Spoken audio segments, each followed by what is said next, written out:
وفي خبر آخر، تشارك الجزائر من 14 إلى 16 فيفري بتونس في دورة الثانية من مهرجان النقد العربي للثقافة والإبداع. الفعالية تقام تحت شعار التسامح في كتابات المرأة والكتابات الموجهة للطفل. التظاهرة ستعرف إقامة ورشات لتعليم مهارة الكتابة الإبداعية في القصة، وتقديم أمسيات شعرية ووصلات موسيقية أيضا.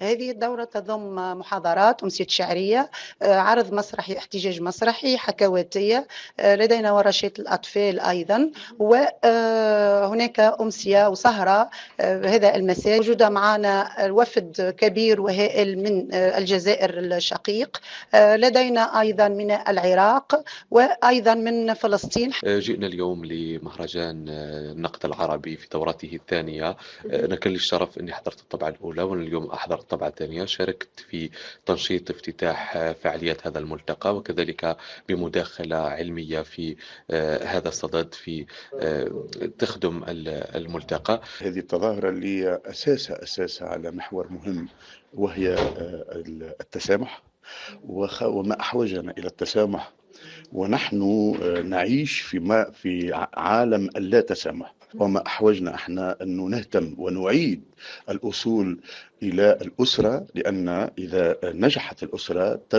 ينجح المجتمع.